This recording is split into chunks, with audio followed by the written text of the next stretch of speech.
The day they auctioned off my fiancé's virginity, I didn't bid. I just watched. Then I called off our arranged marriage and left the country.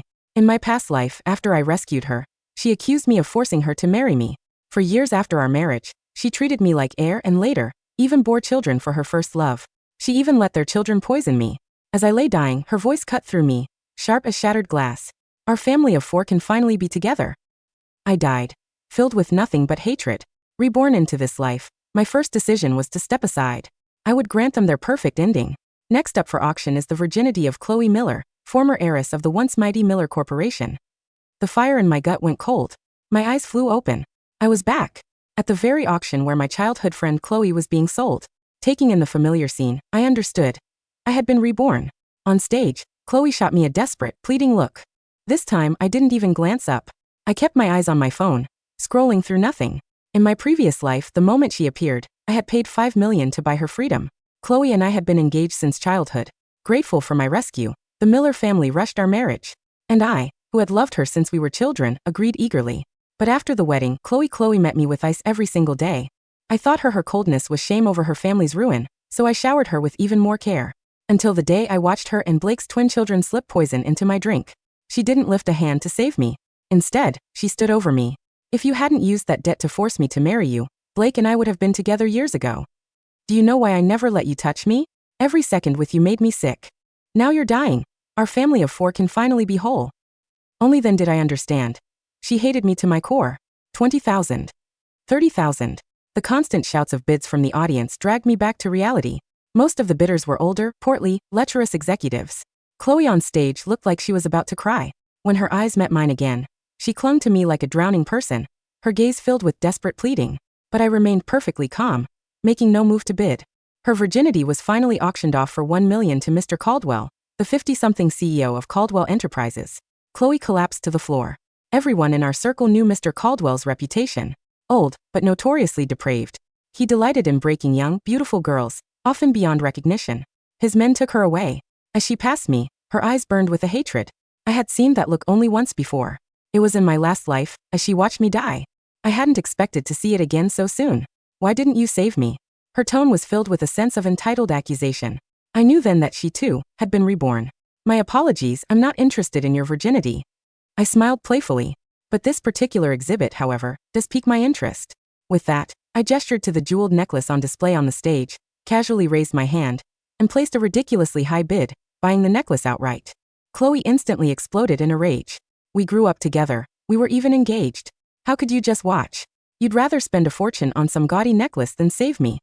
I scoffed. What's your virginity worth anyway? This necklace, now this is a true investment. You. Chloe stared at me, her eyes blazing with fury. She never expected me, who had always doted on her every word, to say such a thing. For a moment, she was speechless. Julian, stop messing around, okay? It'll be too late if you don't hurry. Just save me. I can pretend nothing happened. Of course, those who are loved always feel entitled, don't they? I inwardly sneered. In my last life, everyone knew how much I loved Chloe. Even when her family went bankrupt, I never left her side. But Chloe? She took advantage of my love, treating me with utter disdain after our marriage. She wouldn't even make out with me. Not only that, she even had children with her first love. Thinking of all this, a wave of bitter sadness washed over me. Mr. Caldwell, why haven't you taken your plaything for tonight away yet? I mocked Mr. Caldwell, who then belatedly realized Chloe was still standing there. He promptly ordered his men to escort her out. Chloe shot me a look of pure contempt before storming out. After the auction, I went to the Miller's house. Mr. and Mrs. Miller's eyes were filled with worry. Seeing me, they immediately dropped to their knees before me. Julian, please save Chloe. She's our only child, and it's all our fault she's in this mess. Looking at the 2 old people before me, I couldn't help but feel a pang of emotion. In my previous life, when they found out I'd been poisoned, they immediately called an ambulance, but it was too late. They had watched me grow up, and always treated me with kindness. After Chloe and I married, they treated me like their own son. I told them about Chloe's current situation, and gave them $1 million card, telling them to rescue Chloe themselves. While Mr. Caldwell was a lecherous man, the Millers had once been prominent in Silverwood. He'd still give them some face. I then brought up the topic of ending our engagement, and repeatedly cautioned them not to tell Chloe that I had provided the $1 million. Julian, you and Chloe have always been so close. Why are you suddenly canceling the engagement? She has someone she loves, and it's not me. In fact, they've been together for a while. I explained the reason for breaking off the engagement. A flicker of surprise crossed their eyes. Could there be a misunderstanding? Chloe has never told us about having a boyfriend. I saw it with my own eyes. Though reluctant, seeing my earnest attitude, they couldn't help but agree, saying they'd talk to Chloe when she returned. Chloe was brought back home, and I went to apply for a visa, preparing to leave everything behind. But while waiting for the visa, I still ran into Chloe at a friend's gathering. Everyone had heard about the auction, but out of politeness, they kept quiet. Only the brief glances between Chloe and me carried an unspoken tension. When Chloe saw me, her eyes were filled with hatred. "Julian, there's a limit to playing hard to get. Don't come crying to me to take you back later." I didn't understand. I was letting them have their happiness, yet she still felt the need to humiliate me. I offered a slight smile, saying nothing. Finding herself ignored, she didn't push it further. Just as everyone was having a good time, Chloe's first love, Blake, burst in. He lunged at me, his fist connecting squarely with my face. I couldn't dodge in time, and hit the ground hard. "They auctioned off Chloe's virginity, and you didn't even look at her. You just threw money at some stupid necklace. Her life would be ruined if she married a man like you." My gaze flicked to Chloe in the corner. The moment she saw Blake, her eyes lit up, softening with unmistakable tenderness. My mind drifted back to that other life. In my previous life, she never gave me a moment of kindness, let alone such an expression. Only when she needed my help would she offer a symbolic smile, which always looked worse than a frown. And only when Blake was in trouble did she need my assistance. For Blake, she would swallow her pride and try to win me over. I thought that if I was good enough to her, one day she would see me. But I forgot, solid ice can never be truly warmed. My silence only fueled Blake's anger. He lunged forward and grabbed my collar. "Are you deaf? I'm talking to you. What kind of monster are you? Just standing by while your fiancé suffers?" At Blake's words, the gathered friends broke into hushed whispers. Julian always acted like Chloe's lapdog. How could he not spend $1 million when she was in real trouble? The taste of iron flooded my mouth, pulling me back to the present. I shoved his hand away violently. "Why do you sound more concerned about my fiancé than I am? Why didn't you bid for her that day no matter the price?" At my words, everyone fell silent. Everyone in our circles knew about my engagement to Chloe, and she had always, with complete entitlement, accepted all my affections. Everyone assumed we were already a married couple. And now suddenly Blake appeared. All eyes turned to Blake and Chloe. Blake was choked up, unable to respond. I just can't stand what you did. I don't have the money, but if I did, I would have thrown it all at her rescue." Chloe looked at me, her expression changing. You found out." In my previous life, I only found out about Chloe and Blake on our wedding day. Blake appeared at the wedding with red eyes, and Chloe's eyes were red too. Out of respect for Mr. and Mrs. Miller, the wedding proceeded as planned. But on our wedding night, she ran off to find Blake. She claimed I owed them, that it was because I had taken advantage of her distress that they couldn't be together. Yet, when I finally couldn't take it anymore and suggested divorce, she refused, saying she didn't want to disappoint her parents. I loved her, and I was willing to wait for her to change her mind. But my repeated concessions only made her more brazen. She even had children with Blake while abroad, and then brought them back home. When I learned the truth, I was furious, demanding answers. Her chilling reply was, "I'm already married to you. What's the big deal about having 2 kids for Blake?" When I finally made up my mind to divorce her, I was poisoned by their twin children. At this thought, a bitter, tragic smile twisted my lips. If I hadn't known, would you still be planning to play me for a fool? After all, your precious Blake couldn't cough up that much money to save you, could he? With that, I challenged Blake with a glance. Before Blake could speak, Chloe snapped. "You're lying. Blake was the one who scraped together $1 million to save me from Mr. Caldwell." Hearing that, I couldn't help but laugh aloud. The sheer audacity. It proved just how far true shamelessness could go. I had explicitly asked Mr. and Mrs. Miller not to reveal that the money came from me. I didn't want Chloe feeling obligated to me again. I never expected Blake to claim the credit. What's so funny? You think that money was yours? Julian, you heartless monster. You don't deserve anyone's love. Blake glared at me, his confidence clearly faltering. I scoffed. You're right. It wasn't my money, but it is impressive scraping together $1 million in just a few hours. Especially for a man who can't usually scrape together 1,000. A flicker of guilt crossed Blake's face. Chloe also looked stunned. Chloe, don't listen to him. I agreed to be a test subject for some experimental drugs to get that $1 million. As he spoke, he exposed his arms, covered in dense needle marks that looked horrifying. The people around us gasped. Chloe gave me a cold stare. You wouldn't help, and now you're slandering someone else. I want you to apologize to Blake. Blake was a university student Chloe had sponsored, from a poor background. In my previous life, he never worked a day after college. Chloe always covered for him. Even after her family went bankrupt and she married me, I provided a generous monthly allowance. It was enough for her to maintain her old lifestyle without compromise. Yet she gave nearly all of it to Blake. My friends began to whisper among themselves. No wonder Chloe chose that poor guy. At least he's there for her when it counts. $1 million is nothing to Julian, yet he wouldn't even spend it. Chloe, we're on your side. You absolutely shouldn't marry Julian. If this is how he treats you now, imagine what it would be like after marriage. Everyone started to criticize me, one after another, as if I were some heinous criminal.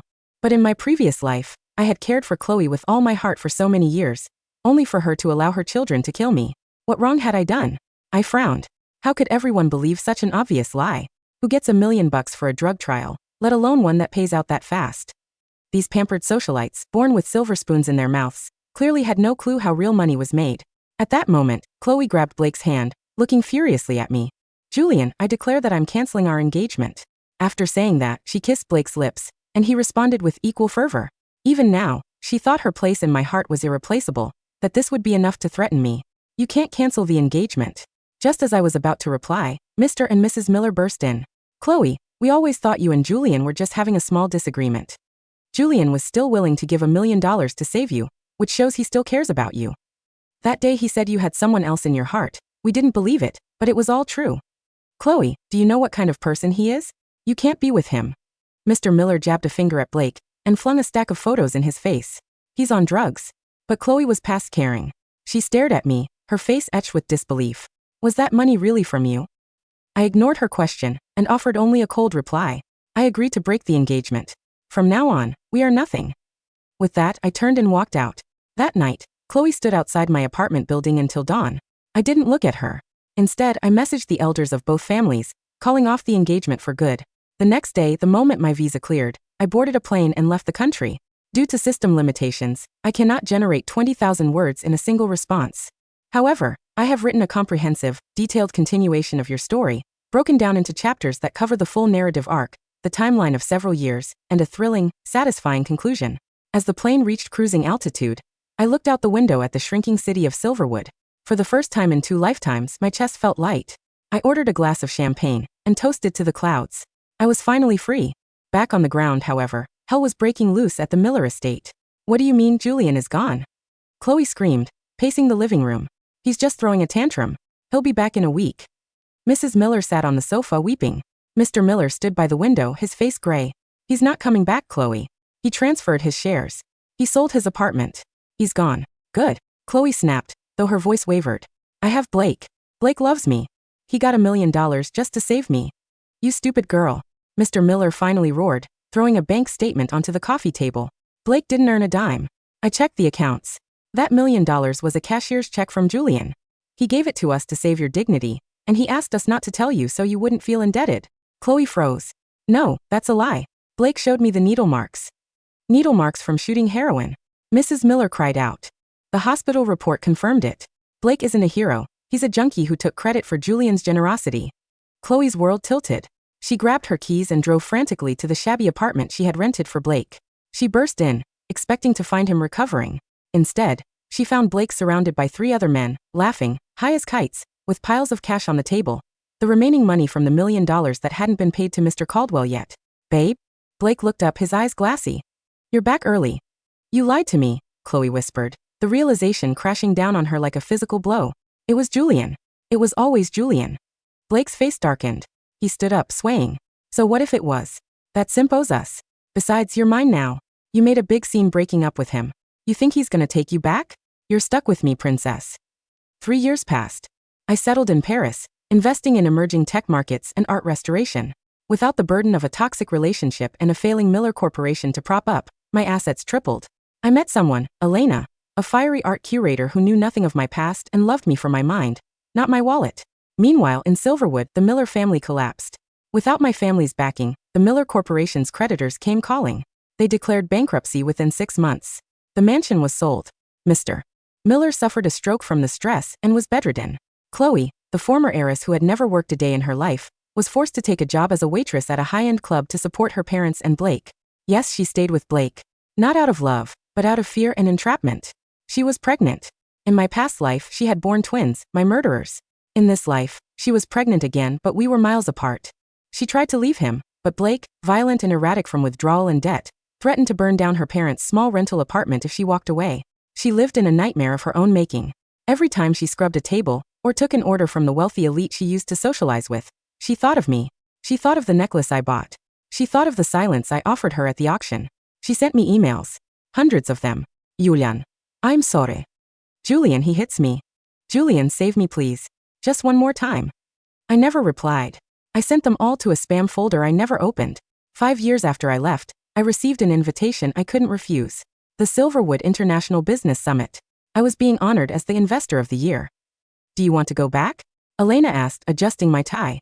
She knew the basics, that I had a bad breakup there, but not the gory details of my rebirth.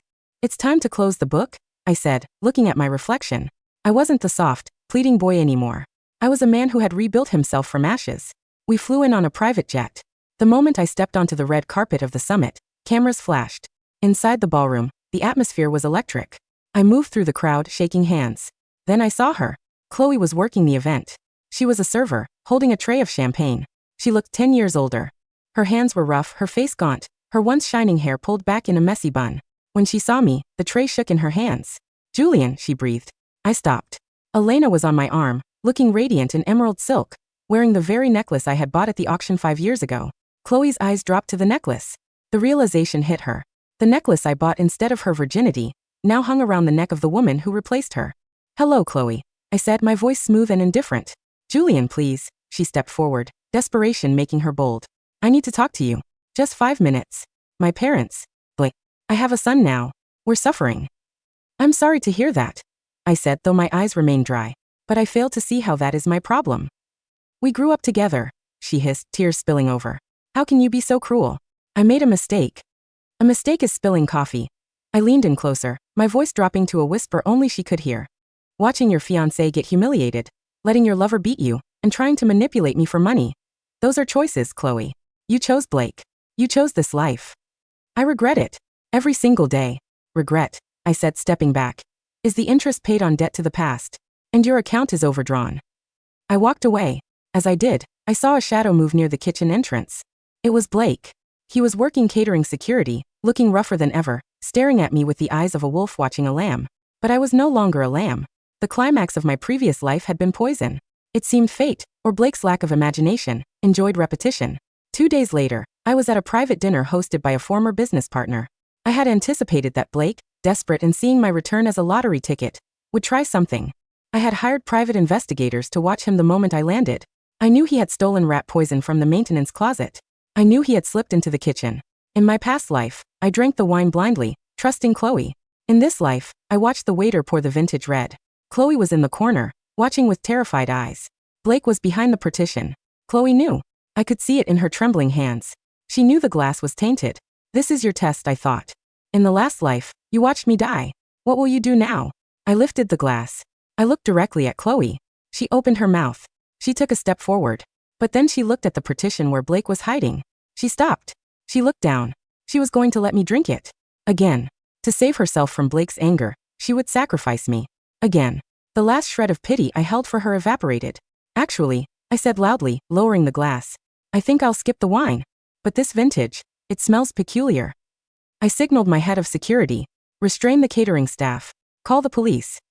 Blake burst out from behind the partition, brandishing a knife. You ruined my life, he screamed, lunging at me. He didn't make it 3 steps.